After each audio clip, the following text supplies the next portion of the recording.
the presentation. Can you all see it and hear me? Okay, perfect.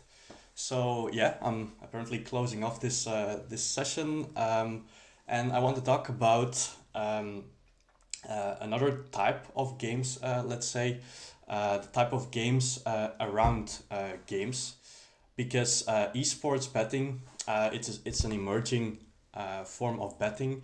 It's in fact a game played around competitive video games. It has many conceptual analogies with the phenomenon of traditional sports betting.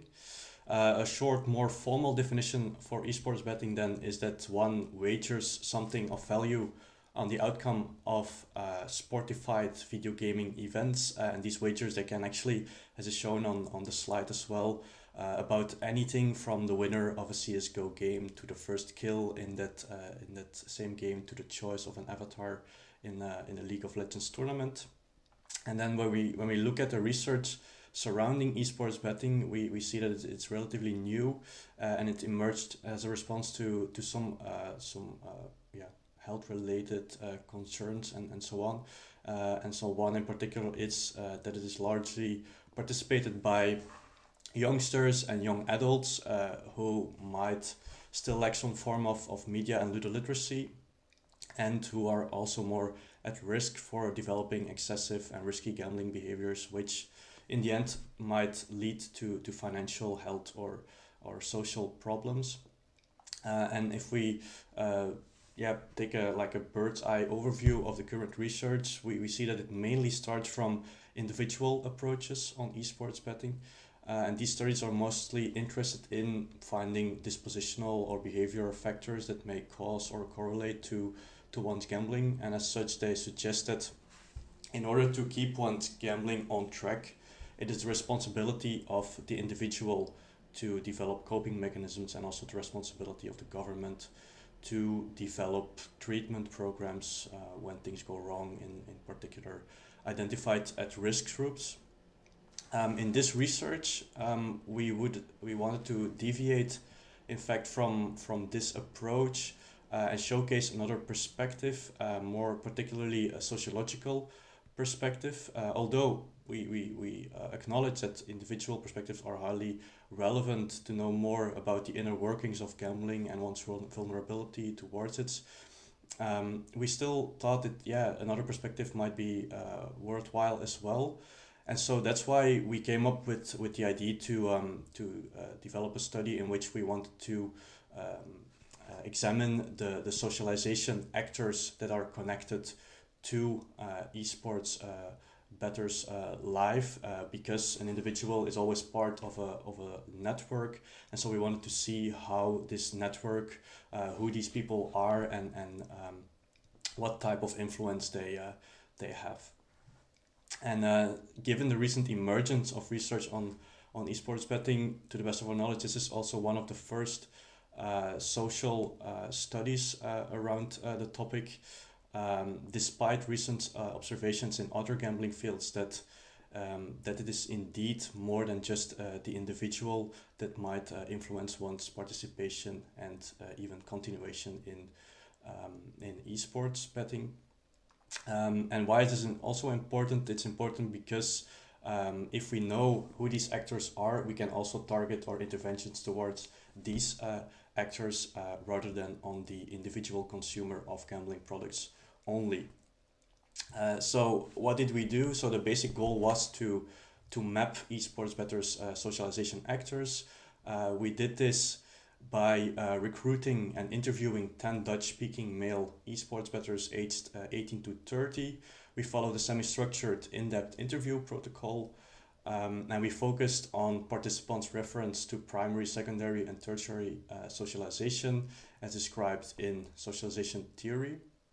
And we also focused on their personal experiences, as also past research had shown that this is also important, and that there is also this phenomenon of self-socialization. All of our sampled men consented to be interviewed online or in person between February and April of 2020. They had gambled with real money in the last 6 months prior to their interview, and the interview itself lasted on average around 30 minutes. The obtained transcripts were then analyzed, and we opted for a two-cycle procedure. First cycle open coding procedure and a second cycle actual coding procedure, both using NVivo. When we look at the findings then, I hope I will be able to explain all of them, but the main contribution in fact is that we found some evidence for positive as well as negative socialization, as well as, like I said, some self-socialization as well. When we look at the negative socialization, we see that both parents and partners seem to take up a role as a guard who wants to keep their loved ones safe, but also in case that gambling is occurring, they try to keep the betting of their partner slash child in control and act as a listening ear if needed. And our participants, they reported that what their parents say or what they want them to do, they take that into account. They value their opinions, and sometimes they even stop or lower their betting frequency because of that. This is also somewhat striking, as we know from other research that children of parents who gamble are most of the times also more likely to gamble themselves. But here we see another picture. So that the parents have more of a negative socialization function, let's say. Also, teachers were mentioned by some participants. They also take a similar protective function, but in contrast to the parents and the partner, their authority is less strong than that of more close family members. Then in the middle, you can see no socialization. And there, with that, we refer to some actors who were referenced by our participants, but who didn't really have any effect, nor negative nor positive effect on the participation of the esports bettors. They referenced siblings and friends who don't bet on esports. But of course, this is only just a sample of 10. We can also expect that when we had included more people, that maybe the role of non-esports betting friends or siblings would be different. But that's for future research, of course, to sort that out. More importantly, is maybe to look at the positive socializers. And there we can see that especially friends that do some form of gambling, that they seem to be most encouraging. They act as the perfect conversation partner to discuss some strategies, and esports betting for a friends community also serves as a way of bonding, strengthening existing relations, and so on. Also, just strangers, they contribute to one's gambling participation, especially when one is already part of a gambling group. These groups enable to talk anonymously to strangers to gain additional insights and learn from the experts or from the tipsters.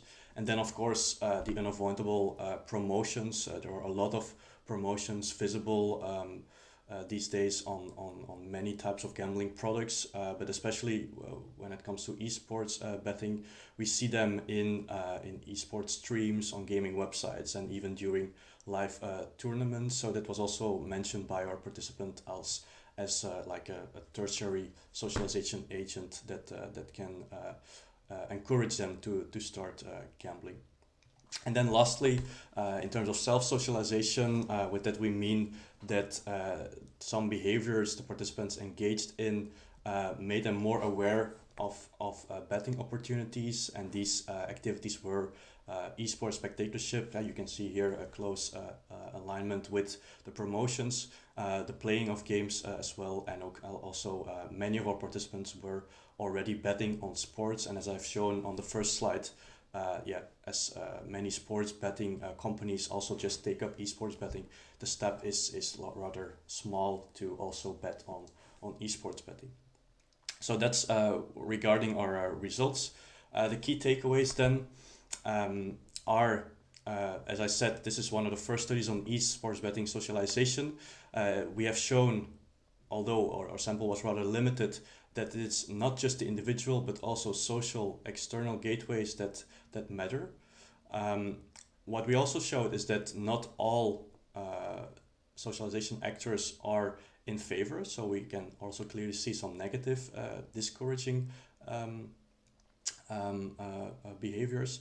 And as already mentioned, similarities with betting on traditional sports exist to a large extent.